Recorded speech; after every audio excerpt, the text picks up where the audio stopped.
مردہ نہ کہوں، لیکن دل میں خیال آیا کہ میں امام حسین کو مردہ تو نہیں کہوں گا، لیکن مردہ گمان کر سکتا ہوں، مردہ سوچا جا سکتا ہے، لیکن مردہ سوچنے پر بھی قرآن پاک ارشاد فرماتا ہے وَلَا تَحْسَبَنَّ الَّذِينَ قُتِلُوا فِي سَبِيلِ اللَّهِ أَمْوَاتٌ بَلْ أَحْيَاءٌ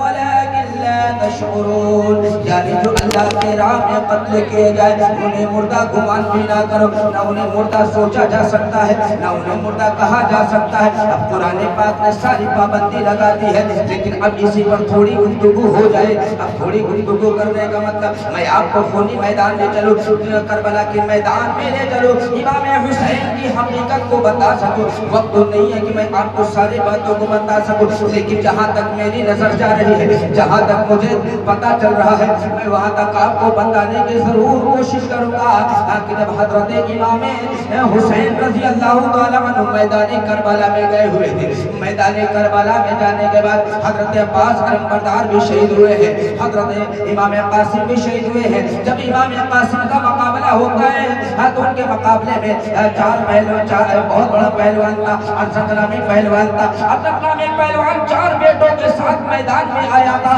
اور امام قاسم کے جب مقابلے میں آیا، امام قاسم کے مقابلے میں اسے بھیجا جا رہا کہ جاؤ امام قاسم سے مقابلہ کرو۔ اس نے اپنے توہین سمجھا، جب اس نے اپنے توہین سمجھا کہ میں اس طرح سے بچے کے مقابلے میں جاؤں، میرے دل کو گواہی نہیں دیتا ہے، لیکن اس نے اپنے ایک بیٹے کو بھیجا۔ جب ایک بیٹا بھیجا، حضرت امام حسن کے شیر نے اسے فنا فی النار کر دیا۔ دوسرا آتا ہے اسے بھی مارتے ہیں، اور تیسرا چوتھا آتا ہے اسے بھی واصل جہنم پہنچاتے ہیں۔ جب جہنم پہنچاتے ہیں، حضرت امام قاسم خرسدار آواز میں بولتے ہیں، ارشاد فرماتے ہیں ظالم تو میرے مقابلے میں آ۔ جب وہ ڈھول کے طریقے سے، ہاتھی کے طریقے سے جھولتا ہوا امام قاسم کے مقابلے میں آتا ہے، تو امام حسین رضی اللہ تعالیٰ عنہ نے گرم ریت پر سجدہ کرتے ہیں، اور سجدہ کرنے کے بعد ارشاد فرماتے ہیں کہ رب قدیر آج میرے قاسم کی لاج رکھنا، میرے بیٹے قاسم کی لاج رکھنا، میرے قاسم کے مقابلے میں سب سے بڑا پہلوان آیا ہے۔ اتنا کہنا ہی تھا کہ حضرت امام قاسم ارشاد فرماتے ہیں چچا اپنے سر کو سجدے سے اٹھائیے، میں نے یہ تلوار سے ذوالفقار حیدری سے اس ظالم کے فراختے اڑا دیے ہیں۔ امام حسین رضی اللہ تعالیٰ عنہ کے شیر، حضرت امام قاسم امام حسن کے شیر نے۔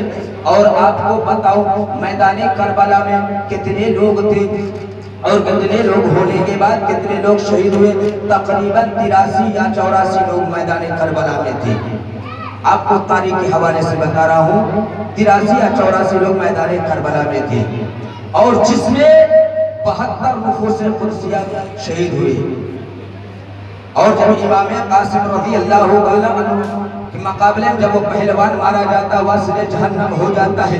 واصل جہنم ہونے کے بعد پھر یزیدیوں نے جلخار مچایا کہ آپ اس طریقے سے امام قاسم امام حسین کے خاندان سے آپ پار نہیں پاؤ گے، تو پھر کیسے کیا جائے؟ ایک بار کی بار کیا جاتا ہے، امام قاسم رضی اللہ تعالیٰ عنہ کو سر تن سے جدا کر دیتے ہیں، ان کے ٹکڑے ٹکڑے کر دیے جاتے ہیں۔ امام حسین رضی اللہ تعالیٰ عنہ نے جب لاش کو اٹھاتے ہیں، انا للہ و انا الیہ راجعون پڑھتے ہیں، لاش کو اٹھا کر کے اپنے خاندان کے قریب لے جاتے ہیں، بلکہ اس لاش کو چادر میں لپیٹ کر کے اپنے حویلی میں اپنے مقام پر لے جاتے ہیں تاکہ ان کے لاش کو کوئی دیکھ نہ سکے۔ امام قاسم کے لاش کو اس طریقے سے لے کر کے جایا گیا۔ اور امام حسین رضی اللہ تعالیٰ عنہ کے بارے میں جو تاریخ پڑھی ہے وہ بتائی جا رہی ہے۔ میرے آقا صلی اللہ تعالیٰ علیہ وسلم نے پہلے سے اطلاع کر دیا ہے کہ امام حسین میدان کربلا میں شہید ہوں گے۔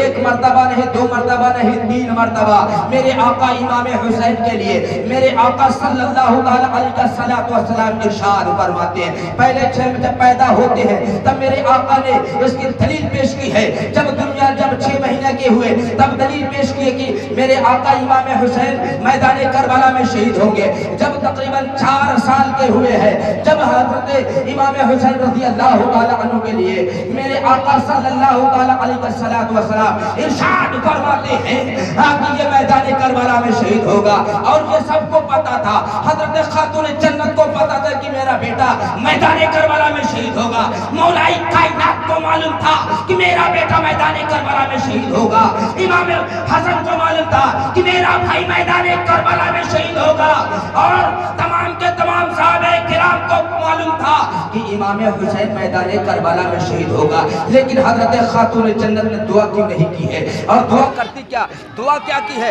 انہوں نے فرمایا کہ اللہ رب العزت امام حسین کے لیے خاتون جنت دعا فرما دیتی تو الحمدللہ کہ اگر یہ فرماتی کہ میدان کربلا میں امام حسین کی حفاظت فرمانا تو ظالم نشت و نابود ہو جاتے۔ ظالم کی حقیقت تو یہ ہے کہ ظالم ان سے کچھ نہ کر پاتے، لیکن یہ صبر استقامت کی بات ہے۔ حضرت امام حسین رضی اللہ تعالی عنہ جب میدان کربلا میں سب باری باری شہید ہوتے